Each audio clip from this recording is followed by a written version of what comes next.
Welcome to the BNB Investing Podcast for real estate investors, fix and flippers, and realtors exploring investment options with Airbnbs and short-term rentals through acquisition, leasing, or management to generate consistent monthly revenue.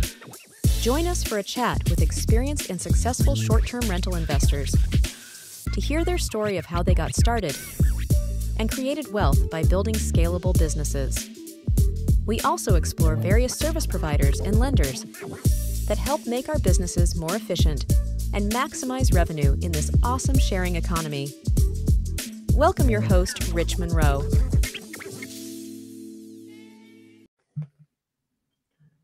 All right, Rich Munroe here with BNB Investing Group. Thanks everybody for jumping on. As a reminder, BNB Investing Group helps investors navigate the short-term rental model. So whether you're doing acquisitions, the rental arbitrage model, or managing. And we usually like to have investors on that we kind of walk through their story to see what they experienced and see how we can all learn together. So I'm happy to have a good friend of mine on, Matt Floyd, on this week to chat about his business. Matt, thanks for jumping on. Why don't you tell us a little bit about yourself? Yeah, honored to be here. Thanks for having me on, Rich. Excited to chat with the group and share what I've learned and, pass it along, right? I was a new investor probably 6 years ago now. Was just getting started with my first property after reading and researching for about a year or two and going to meetups in San Diego where I'm based as much as I could. And then ended up buying my first fourplex in Wisconsin for $55,000. So if anyone out there doesn't believe that those deals are out there, they're out there. You just have to look in rural, parts of the country. And, that was a great first deal. I got to learn everything on a deal where it didn't have a lot of risk, but happy to kind of jump into all of that as we jump through, but happy to be here, Rich. Yeah, awesome. So how long ago was that? That was November 2018.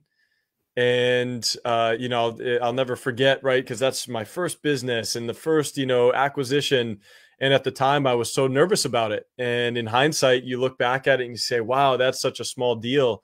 But that first deal opens the door to all the other deals. And I was able to quickly go from there. But I learned everything from that first deal. It was a fourplex. 2 of the units were unoccupied. The other 2 units were only renting at $220 a month.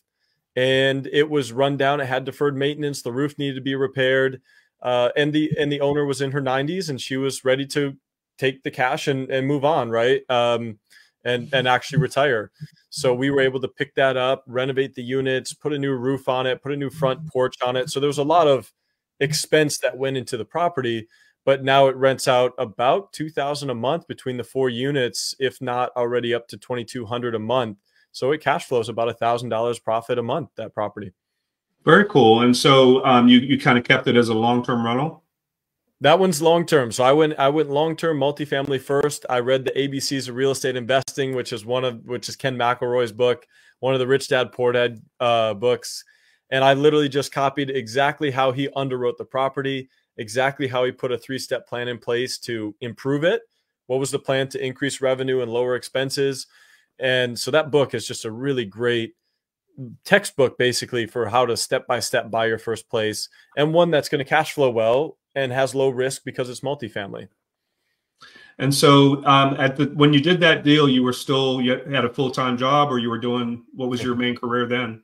Yeah, so I was in software sales, working for a great company, taking any commissions, living below my means so that I had money that I could save up. So that was the first step, save up money. Second step was figure out where to invest it. And so I still worked for my W-2 job until 2020, until last year. We left finally to run the business full time. So 5 years, 5 years of investing and building a business before I left the W-2. That's impressive. A lot of folks either just take a plunge and a deep dive, or that's a very cool segue into it. And so as you got your long-term rental stuff started, how did you get into short-term rental?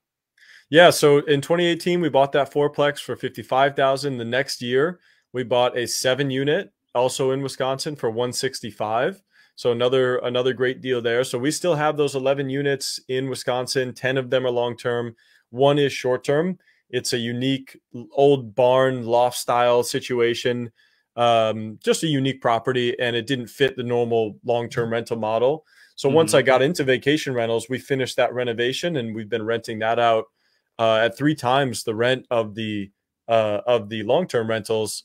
But it is a unique unit; it's a bigger unit. So, so still have those 11 units in Wisconsin, multifamily. And then I was going to the real estate meetup here in San Diego, taking notes, learning from all the established investors. And this guy, Craig, goes up and introduces himself, and he's presenting on a vacation rental townhome that he bought in Nashville. This was in 2019. He shared all the numbers. Here's what I bought it for. Here's how much I put in to design it and furnish it. And here's what it's making annually. And his cash flow was about $3,000 profit per month, annualized over the year. And my mind was blown. I said, man, if I get 3 of those, if I just get 3 of those, I can replace my W-2 income and I can be out of a job. As opposed to, you look at multifamily and I'm thinking I need to get to 100 doors before I can get enough revenue to passive income to replace my W-2 income. So it got me really excited. I took him out to lunch. I think I paid for a round of golf or something like that. And then next thing you know, we said, hey, we should start a business. Why don't we start a business doing some arbitrage in San Diego, because rents were much cheaper. Long-term rents were much cheaper at the time. And the vacation rent income was great and still is great in San Diego as a market. So that was the next move. Before I even bought anything as a vacation rental, we started a business, and we got through. And this was December 2019. Craig and I decided, hey, let's put in this amount into the business. If it works, great. If it fails, we'll have learned a lot and we'll call it as tuition. And so we've always viewed it that way, to say we're going to try our best. And if the business doesn't work out, then, we don't hold each other accountable to that. We don't hold each other hostage for that reason. We're in it trying to learn as much as we can and be successful. And that was December 2019. We got 3 leases in San Diego in January and February 2020. We bought tens of thousands of dollars worth of furniture. We personally put it all in and designed it and set it all up ourselves. And, bloody knuckles from the little, the hex, you know what I'm saying? The little things you screw everything in, the little hex tools. So much of that. And then got up and running, got a whole bunch of bookings. We were off and running in end of February, start of March. And then COVID hit 2 weeks later, and we lost 60 grand in bookings in a week. And we thought our business was done just like that. So that was trial by fire, and we made it through, and we're still going strong, 5 years later. That was a scary time. At the time, I had about 32 master leases in Atlanta, and probably around the same amount of bookings that got canceled within a very short order. But it was a 45-day scary window. But once everything started opening back up, it was all off to the races from there, as you probably experienced as well. So did you go midterms, Rich? Did you go midterm for a little while? We went midterm. You went midterm? No, I kept it as short term. I kind of renegotiated some of the leases and got some deferments. And as the staycation started kicking in and people started getting cooped up, and a lot of people came from the North and Midwest to come down to the South where it was warmer. And so we got a lot of activity in the short-term rental space, probably 20–30% bump over the prior year. Yeah, it was a big bump. And we went midterm temporarily because number one person was there short-term, and she was on her way down to Brazil to work at the consulate, and all the borders shut down. So she ended up staying with us, and we just kept renting to her for months. So that ended up being a great midterm. We had another guy who wanted to come in for work, and we basically said, we just want to try to break even right now so we can get through this period. We did renegotiate some of the leases with the owners. They were really helpful. We basically lowered the amount with the understanding that we would catch up later on just to be able to get through it. So that was a creative, negotiation we had with some of the landlords. And then, and then we were still at our W-2s. So there was probably $500 to $1,000 a month that we were losing after all expenses. And we just covered that cost because we were able, because we still had our W-2s. We weren't fully reliant, and we didn't go fully all in. So we had a backstop, and we were able to make it through. Nice. So let's back up a second on your long-term rentals. When you had that one that was a little bit bigger and you were making 2 to 3 times the revenue, were you not tempted to convert some of the other ones in Wisconsin? Yeah, it's that is a really good question. I have thought about it a couple of times, but I do have a property manager that I hired to manage the other 10 units. And I think that the amount of effort that it would take and time that it would take me for a small amount of return. Now, like I said, the one rental unit that I have there that's performing well, it's a big loft style space. It's kind of a unique space. It has 7 bedrooms, but they're all in the same hallway. So it's great for groups. It's really unique. Yeah. It's not going to work as a long-term rental, but it works great as a short-term rental. Everyone gets their own room. They have a common space they can hang out. We built a beautiful deck off the back so they can all hang out and enjoy the weather in the summertime. It's very seasonal, so it's great during the summer, and then I find some midterms during the winter time. So I don't think that model would be the best model to use for the smaller 1 to 2 bedroom apartments. Got it. Well, I mean, for me, when I started with long-term rentals as well, mostly single family homes, and it was a light bulb moment when I looked at how much revenue you could make with short-term rentals. And so anything that I had at the time, I basically converted over to short-term, and the ones that didn't really fit, I ended up selling them out of the portfolio, and just kind of had the core focus, with long-term rentals, and you probably have a pretty steady flow of tenants there, but I got burnt out kicking people because they didn't pay, kicking people out and having to rehab the property again, and then just banging my head against the wall, not making any money with it. So I made an about face and kind of committed to short-term rentals 9 years ago, and I haven't looked back since. So it depends on the property though. I kind of like running both models, and I think the reason why, in my opinion, is that the hospitality industry is very volatile, as we know, right? Depending on discretionary spending, people don't have to go on vacation. So it's an election year this year. We're seeing the effects of the election year and the inflation come and hit people in their wallets. And so revenue is down from where it was during COVID, when the money was free and flowing from the government and we were all feeling good, right? And everyone was cooped up and everyone just needed to get out. So it does fluctuate a lot year over year. And what you may have underwritten originally may not be what comes to reality the next year or the year after. Maybe it goes up, maybe it goes down.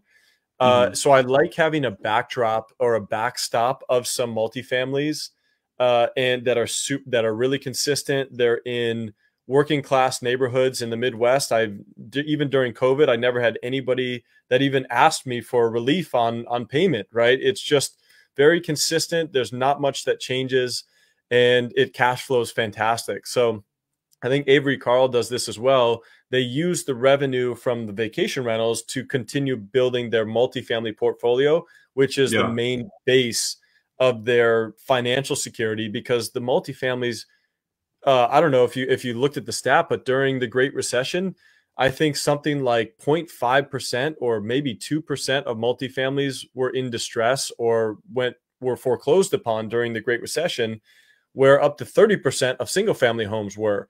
So I remember reading about that, and I said at that time, multifamily is probably the most stable asset I can buy and have cash flow at all times. That makes sense. So I like them both. Have you done anything in multifamily with short-term rentals? I haven't. It's a little bit trickier in the markets that we're in because the regulations are pretty clear and laid out. Like in San Diego, for instance, you can only have one permit in your name, so it's a little trickier to even do a bigger arbitrage play like that. Yeah. But there were a lot of arbitrage opportunities to, like you said, partner with apartment owners and take a floor or take a portion of it, and it's a win-win for everybody. That's through regulation, that's getting harder and harder. But there are a lot of unincorporated smaller towns where there's no hotels, that nobody really has a place to stay. And I think that the opportunity to buy a multifamily, whether it's a duplex, fourplex, eightplex, something like that, underwrite it as a long-term rental, make sure that it makes sense as a long-term rental, and then try it out. Maybe do half the units or eventually all of the units as vacation rentals. It's kind of like a boutique hotel. And a lot of communities are going to welcome that because, hey, family members coming into town, I don't have room for you. Go stay right here, as opposed to needing to go 20 minutes to the next town. Growing up in rural Wisconsin, I know how hard it is sometimes to find a good place to stay in some of these small towns that can't support full hotels. Yeah, no, that makes sense. So let's take another step back. So you did this rental arbitrage partnership with Craig, and you guys are killing it. Is it that point where you said, I think I'm good with the W-2, I can kind of put in my notice, or what, was there something else that triggered that? So that was 2020. We really got up and running there, made it through COVID, to sigh of relief. All right, now we're doing well. And then I focused on my W-2 and just was trying to do as best I could at that W-2 to get as much income as I could, because I knew that I had a light at the end of the tunnel. I knew what my vision was. I knew where I wanted to be, and I knew I wanted to quit the job. And so that gave me a time frame where I could work and focus extremely hard at doing the best I could at my job, because it was a means to an end, as opposed to someone that's looking at it, hey, I'm doing this for 20 years, I'm just going to skate by. I was really motivated. And so I saved a lot. I saved more than 50, 70% of my income. I did really well at work. And then I bought 4 properties in 2021, all in quick succession. We bought 3 townhomes in Nashville, emulating the model that Craig used. The prices were already about twice as much as what he paid for them, but I bought 4 bedrooms. He bought 3 bedrooms. So there's a little difference there. So we bought 3 townhomes throughout that year. And then we bought our primary home in San Diego as well, where we live here. And we house hack. So even here in San Diego, we were looking for a property where we could earn income while living there. And that was a requirement for us, because we need to offset our living expenses in order to have the opportunity to leave our job and be able to have the freedom that we want to travel and have time freedom in our lives. So we bought a 6-bed, 4-bath here in San Diego. We immediately renovated a portion of it, closed it off. It was very easy. We just had to create a new exterior entrance, closed off the interior, rearranged a couple of the walls pretty quickly, and then furnish it and design it, and we're up and running. And so we live in the 4-3 side, and we run as an Airbnb the 2-bed, 1-bath side, and that nets us about it grosses about 40 to 50,000 a year, the 2-bed, 1-bath side. So it pays for a good chunk of the mortgage. That's awesome. That's awesome. I mean, there's nothing like having it paid, and then it frees you up to focus on other growth opportunities, because you've kind of got that stability there. I know an investor here in Atlanta that does that. He and his wife do it consistently every year. So they'll sell the one they're in and they'll move to the next one, or they'll keep the one that they bought the year before and keep it moving. And so it's a very interesting strategy where you can house hack and have real estate growth at the same time. It's good stuff.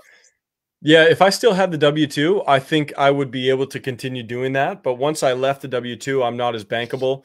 So it's a little harder to get those loans, and I could look at DSCR options, but we're comfortable here for the time being. But I mean, I think that's great because, number one, there's a couple of things there. Number one, you get to continue, kind of moving up and continuing to get that appreciation. Yeah. But number two, if you live in your home for 2 years, you get to avoid the capital gains if you're married up to 500,000. So if you're a property, if you renovate like we did, we renovated the kitchen, we created an open concept. So my wife did all of her interior design skills, and we've improved the value of the home. We forced appreciation through renovation. If we sold the property now that we've been here for 3 years, we wouldn't have to pay capital gains on $500,000. That saves us 25% of that, which is $125,000 is what that saves us. So the government incentivizes us to keep the real estate market moving. And that's a huge incentive. That's a huge incentive. Yeah, we just sold a house that we had as a primary up on Lake Lanier in Georgia, and we acquired it as a full gut rehab. It was originally built in 1960. And so we sold it with a sizable profit and took advantage of that $500,000 for sure. Non-taxable revenue. I love it. Yeah, definitely. So you got the townhouses. Are you also managing as well, or are you just self-managing the arbitrage and the ones that you own? Yeah, great question. So between Craig and I, we were managing these arbitrages, the three, and we had those three for a while. And then we were buying our own. So individually, I own some and Craig owns some, and we were buying in Nashville and then in Phoenix and then in San Diego. And sure enough, we ended up with 13 vacation rentals between us, between his and ours, that we had personally. And so we said, okay, well, we already know how to manage them because we're managing these arbitrages. Why don't we just bring our own in, make it more legitimate? And then we started getting referrals from the realtors that we were buying from. They said, hey, you guys are managing enough now. Here's a referral. Here's a referral. We had friends, we had colleagues that we were sharing our success with on some of these investments. They were going and buying their own and asking us to manage for them. So it was a lot of word of mouth that we started growing, and we added a couple more arbitrages. And next thing you know, we're up to 20 properties, which is a pretty decent size. So we started taking it, we went to STR Wealth conference, and we realized, we were still working W-2 where a lot of other people had already quit well before we had. So we said, all right, let's put a plan in place. Let's put a date in place. Let's hire a team. Let's set up the operations. Let's upgrade all of our softwares and automations, and let's take this thing seriously. And that's what we did. We said January 2023, January 1st, we'd quit our jobs, and we did it. He did it in March. I did it in April. So we were a couple months late on it, but holding each other accountable to it, letting everybody know, and letting, not just holding it inside, but telling everybody else, holds you accountable to actually making the jump and taking the leap. It's not easy to let go of that backstop and let go of that safety net and all of the, the benefits and insurance and everything. But once you do, it was the most freeing feeling to me. It's been great. That's awesome. Yeah, it's been a while for me since I left the corporate world. It was right after 9/11, actually, in 2002 that I made the plunge. So it's been, but I know exactly what you mean. It's scary as heck right before you do it, but once you do it, there's no wanting to return to working again. So yeah, I would say, it's still a bit scary, right? And this is a year and a half later. It's not that goes away per se, but it's just the fact that I wake up excited to go and attack the day, and I'm excited for the meetings on my calendar, and I'm excited to go and play the game of business and try to find a different way to improve it. And every now and then you have a breakthrough that you never would have expected that, that makes things a lot easier, or financially improves the business. But you really have to just work your way trial and error through a lot of things in order to get to some of these bigger breakthroughs. So I know that's not very specific, but I don't know if you felt the same way, Rich, where what you started with in the business, you were grinding it out and doing everything yourself and wearing all the hats and trying to figure it out. And then as you get bigger, you start to get specialized, and you have other team members that specialize. And then all of a sudden the door really opens up because everyone is working towards the same goal, specialized, as opposed to generalists. Absolutely. It's all about delegating those pieces that are all the busy work to kind of allow you to free you up to kind of figure out what's next. So speaking of that, what's next? What's on the horizon for Stay Classy Homes? Yeah. So, I mean, now we've been operating for 5 years as a management company, as a legitimate management company here in San Diego. We're growing our business locally here. And, and then instead of growing one by one, now that we have the base and we have the team and we have the operations and the automations, we felt comfortable adding more. And instead of going and trying to sell one by one to each new client and each new property, I started to look around for some acquisitions to see if we can get a bundle of properties all at once, underwrite the revenue, take on a little bit of debt for the first time in the business. This is the first time we'll be taking on debt, but have a full understanding of what we're getting into, that we can purchase a bundle of properties and cash flow at once, scale up a little bit faster with the debt, with the leverage, and then pay off that debt and own that completely outright. So it allows us to grow faster now that we're ready for it. But I think the key there is that we really had to get our operations dialed in before we're ready to go and make that kind of a jump. So very cool. Yeah. So are you able to do that remotely, or is it in a local market? it's going to be in Hawaii. It'll be Kauai and Oahu. So it is a remote market for us. But we will have an on-site team member there that is going to be basically the local property manager, quality assurance, all that good stuff. Very cool. Very cool. That's awesome. So our virtual team will handle a lot of the work, and then the on-site team will handle other work. And so that's the beauty of technology, is that we're able to merge the two together and create a good scenario of a good combination of on-site and virtual help. Well, it doesn't hurt that you basically started out doing management remotely for the most part, and so it's something that's pretty secondhand to you. So a lot of people struggle with that when they get started for growth, and it's definitely a discipline that you have to employ to be comfortable doing that. So that's great, because that gives you a lot more flexibility, obviously, in terms of opportunities. It does, and I think it's so great, because you realize that no matter what the problem is, you really just have to pick up the phone and solve it. And if I need new cleaners, I need to search them out and call them and interview them and just create a good relationship with them. If I need new maintenance, same thing.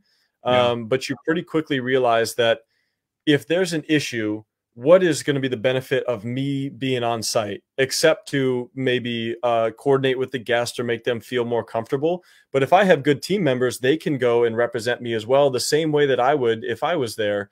And honestly, they're probably going to be better help, because they're going to know how to fix the problem. They're going to know how to resolve it quickly.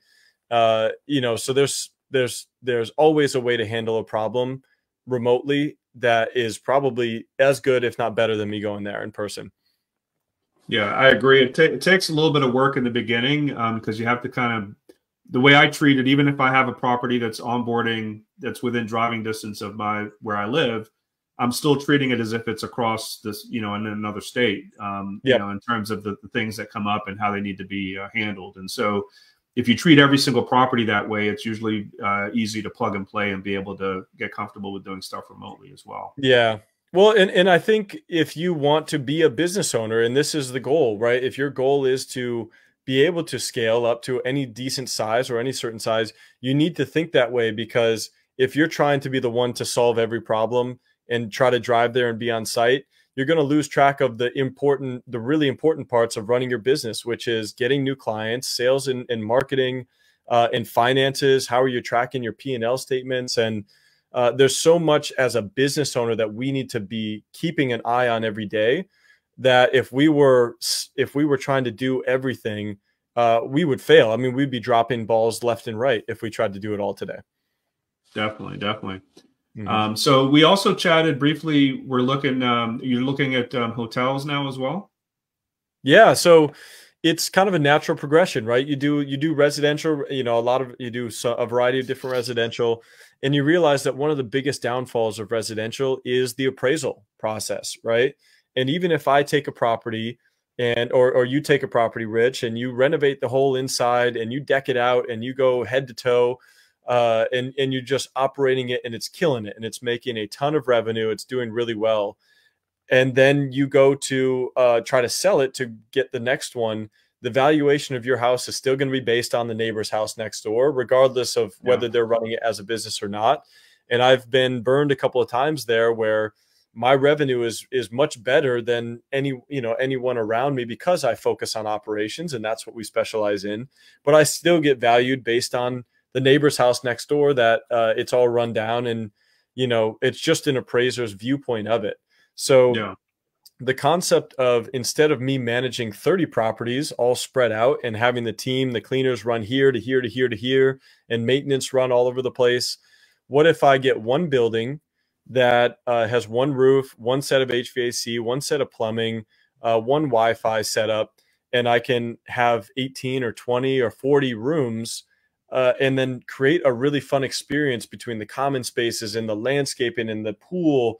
You can really put more investment into those things at scale and be able to operate more efficiently as a management company. And then also by doing the design and the marketing and the operational improvements, the valuation increases in exact relation to the amount that I'm able to increase revenue and lower expenses. So I feel like I have way more control. I feel like I have better operational efficiency with the expenses. And I feel like I have a lot more upside with commercial real estate. And it's in the same industry. It's still hospitality. So it has the same basic underlying needs of guests for everything to be clean and look good and have a fun experience. Yeah, no, I love it. And you know, I've done quite a bit of multifamily like that, where we've done 27 unit buildings. We've converted the whole building to short-term rental. But even in multifamily, you're still a little bit restricted on having a direct influence on the value, because you know they're still looking at historical long-term rents to hang their hat on when they're doing their evaluation. Obviously, with the hotel space, it's you know, the hotel revenue doesn't matter what else is going on. They're looking at that hotel revenue, which is what we do, the short-term rental revenue side. So yeah, I agree. It's a definite natural evolution to kind of look at that as more opportunities. Are you looking in particular areas for those, or you know, any particular markets? Yeah, I mean, you know, I think a couple of things that we're looking at. I think another big benefit is the regulation. There's so much regulation that's coming in around residential vacation rentals that's really restricting it. And so you have this big boom of travel. You have all these new travelers coming through Airbnb and through these new sites that are vacation rental sites. And then all of a sudden regulation. So there's a bigger base of demand. And then all of a sudden you cut down the supply with new regulations significantly in markets like Dallas, New York, Madison, Wisconsin. There's a lot of them, but San Diego is restricting very heavily. So they're putting caps in place, and so they're limiting supply. And so we're looking at that and saying, hey, which markets are really strong? Which markets have strong fundamentals but are regulating? That's a great place to come in and get a hotel that's run down, that needs work. We improve the property and process just in time for those regulations to hit and take all the supply out of the market. Now the demand goes up like crazy, and we use the same tenants and design elements that we use in our Airbnbs, which makes it so fun and attractive. And we capture all that new demand just to us.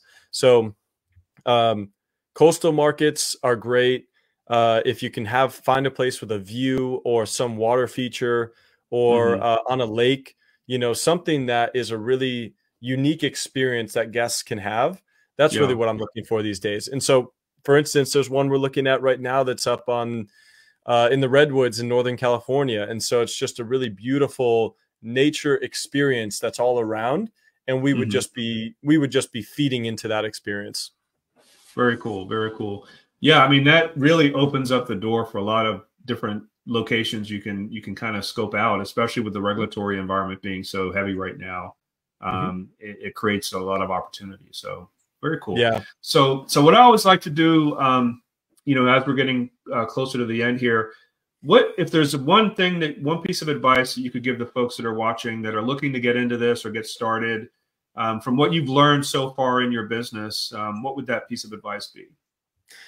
You know, I'm so grateful that I took a small bite to start in my journey, and I did that small property. I talk about it all the time, $55,000 for a fourplex. I don't know if you'll ever find anything like that out there now at current prices, but there's still a lot of very reasonably priced, great cash flow properties all over the country, in the center of the country, north, south, rural areas, where you get a chance to underwrite the property. You put a property improvement plan in place. You learn how to get financing. You learn how to sign on the loan docs. You learn how to negotiate with lenders. You learn how to improve and handle different vendors, contractors, roofers, all this stuff. But you learn it in a way where the cash flow is going to be solid. So even if you make mistakes, you have a lot of room for mistakes. And also your risk is much less. I put $7,000 down to buy that property. And so I think it makes it much more attainable for somebody new who's looking at it and saying, oh man, I'm in San Diego. I need to come up with $200,000 to buy a property here. That's a lot of risk. It takes a long time to save up that amount, as opposed to $7,000 or $10,000. You go in and you find a multifamily or a single family that can be a vacation rental in a cheaper market, where you get all the experience, you get to test everything out with way less risk. And then from there, you'll go much, you know, you'll have way more confidence, and you'll take the next deal down faster than you ever could have imagined. Well, and those of you that have the flexibility, the house hack option is definitely a good way to get started quickly too. So I think that's great. I know somebody in the Midwest that I really love what he's doing. They're buying duplexes, side-by-side duplexes. There's a lot of these in the Midwest. And to tell you the truth, they're cheaper than single-family homes because there, as opposed to in San Diego, the multifamilies are so highly valued because people need them to qualify for loans. But in the Midwest, nobody wants to be a landlord when you could just buy your own house. And so the single family homes are more expensive than the multifamily. You can buy a duplex, live in one half, rent out the other short-term or long-term, cover your entire mortgage, live for free, and travel the world if you want to because you have no mortgage payment. Very cool. Very cool. Well, listen, Matt, I appreciate you taking the time today. I'd love to, so I spent some time with you on your podcast. So, what's the best way for folks to reach out or check in with you to see how things are going? Yeah, you can follow us on Instagram at Stay Classy Airbnb Guys. The podcast is about to drop. It's going to be called Failure to Freedom Podcast. And we're talking to entrepreneurs about the fact that you will fail and you will make mistakes on your entrepreneurial journey. Don't let that be the reason why you don't do it. It's going to happen. And as you get more and more experience, you realize that that's what you need to be looking for. You need to go for the mistakes and the failures in order to grow and learn. So don't be afraid of them. And we share a lot of losses and funny experiences in the podcast. Awesome. Awesome. So I'll be sure to put your Instagram in the comments so everybody can check that out. Thanks, everybody, for jumping on this week. As a reminder, B&B Investing Group, we do work with investors to help them grow a scalable short-term rental business. So if you're interested in that, hearing more about our program, feel free to reach out to me on Facebook Messenger. And until then, we'll catch up with everybody next week. Thanks for jumping on. Thank you, Matt. Appreciate it. Thanks, Rich.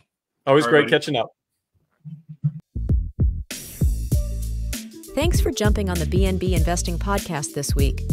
Please click on the subscribe and like button below. For more trainings, property tours, and content, you can join my B&B Investing Facebook group by clicking below. If you are ready to grow your short-term rental portfolio and maximize your monthly income, you can click on the link below to schedule a quick strategy call with Rich or someone from his team to see how we can help or point you in the right direction. Stay tuned for our next episode and hope to see you on the B&B Investing Group podcast.